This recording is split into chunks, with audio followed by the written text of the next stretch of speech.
Mr. Adeyinka. Yes. Yes. Welcome, Charlie. Thank you. Charlie.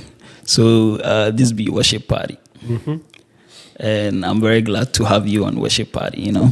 I'm very, very happy. More than happy. So I know say you hear of worship party, right? And very soon we are gonna start. We are not playing games, you know. Mm-hmm.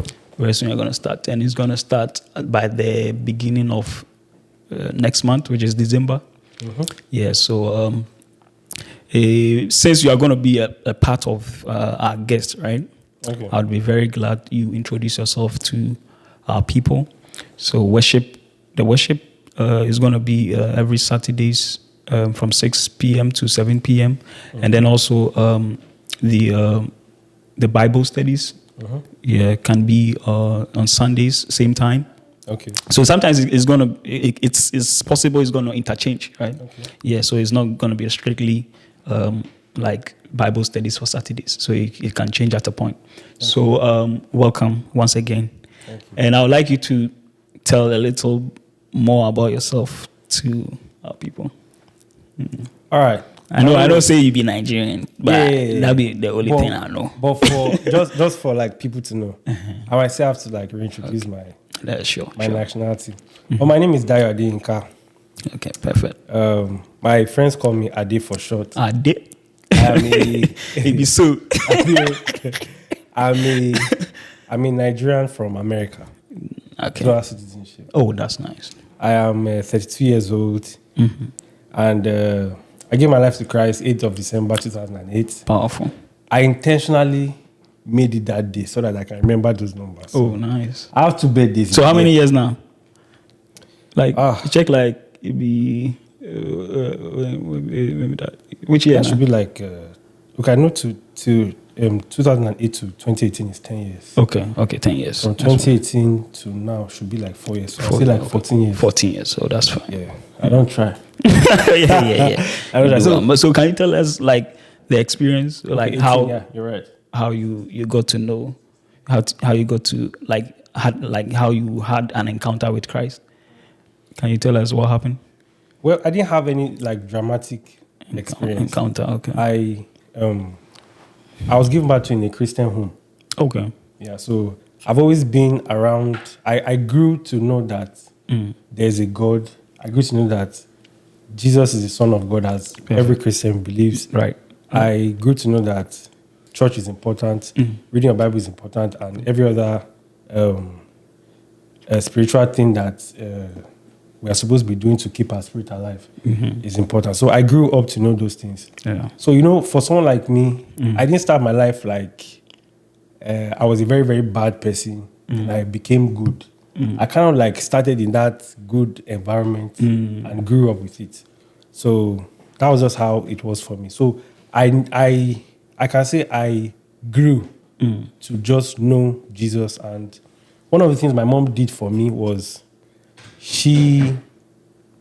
much as how she introduced Christ to us, taking us to church, making us go to like Christian camps, giving us that environment. She wanted me and we are just 2 in my house. She wanted me and my sister to come and tell her that we want to give our life to Christ. By ourselves. She did not tell like there was never at any point she told us that you must give your life to Christ by force. Okay. She wanted us to do it by ourselves. She wanted us to like hear it somewhere, hear it from. It's like she didn't enforce it. Exactly, she didn't enforce it. She didn't enforce it. Though one of the things she enforced was good morals, basically. Okay. Yeah. Don't steal, don't lie, be responsible, have a plan for your life. That was the things that she. But giving your life to Christ in particular was one thing she wanted, like to. She wanted it to naturally happen. Okay. And her reason was because, if they force this whole Christianity on you, you might not understand it. Yeah. You won't understand. You just feel that my parents are just being so into my business. You know how we shouldn't get to behave sometimes.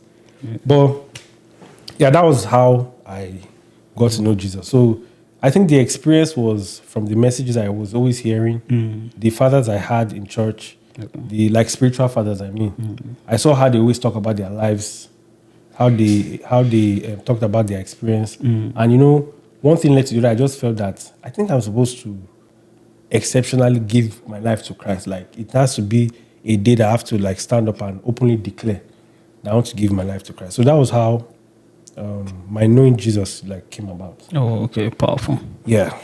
Okay. So, anything you would want our people to know apart from what about your educational background? Okay, my educational background. I am. Okay, I'll start from university. Okay. I have bachelor's in architecture, bachelor's and master's in architecture. Master's? Yeah. Oh, okay. I didn't know that. I thought it was a degree, though. No, it wasn't just. It's not just bachelor's. Bachelor's and master's. I also went to the Polytechnic too. That was before I went to university. It was also architecture. Was it like an HND or? Yeah, it was. No, I finished just ND. It was just ND, National Diploma. Okay. So when I finished ND, I moved to. I was able to gain admission to the university, and I did my first and second degree there.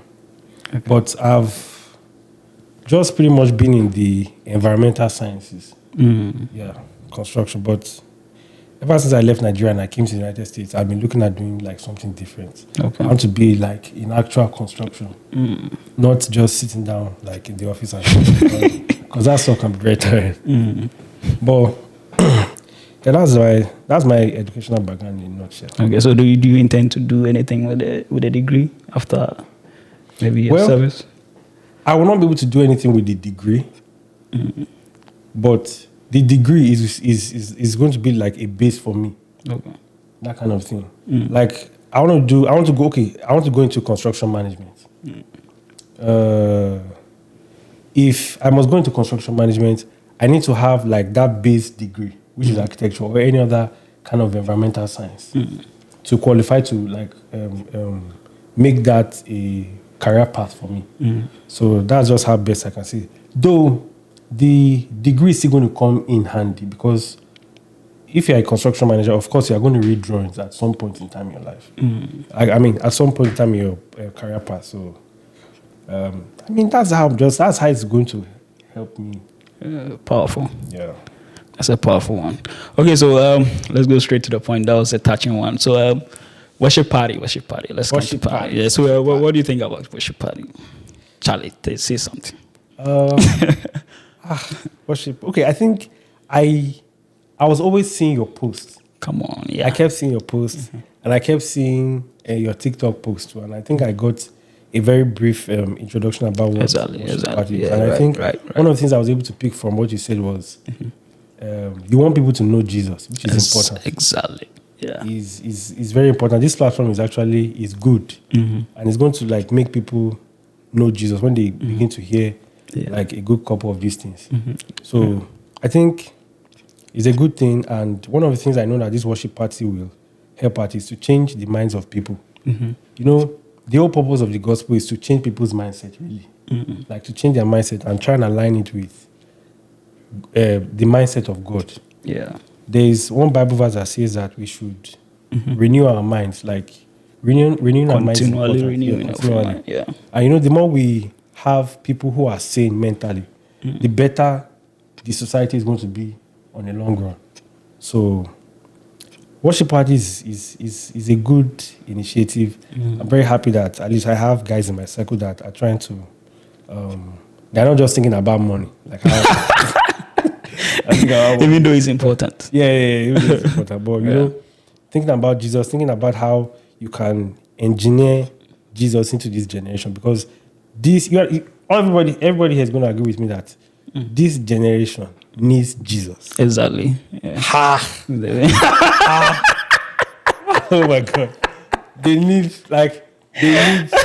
Like, they need Jesus. I can't like overemphasize that. They need Jesus. You are laughing because you understand what I'm saying. Joseph, they laugh. You understand what I'm saying. So, yeah, worship party is a good initiative, and I know that it's going to like go as far as it can, because you guys that are the initiators have a good mindset towards it. Good mindset. It's no money. It's no money at all. Correct. Okay. So I had this vision, right? When I was in New York. So I think there was a time when I had a dream and I saw that an angel had given me a song. And I think I still have that song on my phone. So I remember he told me particularly, right, to do something concerning worship. Right? So I think when I was in Ghana, right, I kept on having that vision. So until I came to New York, that was how I realized that no, this thing is not a joke. I would have to like take initiative and then start that thing, right? Because it was putting pressure on me. There was a time he even told me to like build like a center, right, where people could come in and then worship. So this has been like something that is pressing me. It's not by my own will. I didn't just wake up one day and I was like, hey, I'm going to do this thing. I believe that it was like like motivation, right, from the Spirit that I have to start this thing. Yeah, so that's how come you see all this setup. I believe that is by the orchestration of the Holy Spirit. Yeah, and I've known you for a while. My first time seeing you was in the Church of Pentecost when you were invited by Joe? No, that was not the first time. The first time was we came to your house. You came that then you were saying. Oh yeah, when I was in the bar. We can't chop that. Yeah. The rice is still better. I can't forget that. Yeah. Powerful. Yeah, so we thank God for your life, and we hope to see you on this program time to time. Yes. Yeah. Yes. Is there anything you would want to add? So before we get up. The only thing I can say is I'm urging viewers that should please connect to this. Exactly, that one. Yeah, that one. Yeah. There's going to be a lot of testimonies. I'm not gonna lie. Yeah, it's very important for our mindset, most especially because just like what I said earlier, this generation needs Jesus. Like they really need Jesus, and it is lying on the shoulders of me, lying on the shoulders of you, lying on the shoulders of like every believer. Yeah, God needs people to exactly needs people to like propagate the gospel and engineer it. And it's a commission as well. Exactly, it's a mandate. And I even believe that every believer actually has a kind of calling.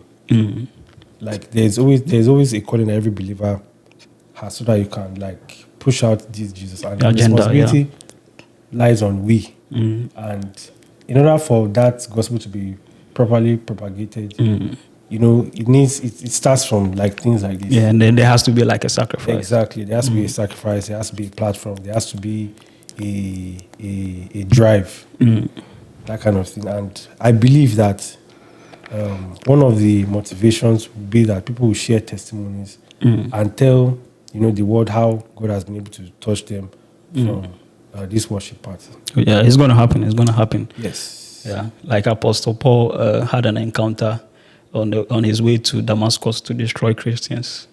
A lot of people are going to have an encounter with that. So thank you very much for coming. Thank you for having me. Thank you for having me. Charlie, all right, go meet. Yeah.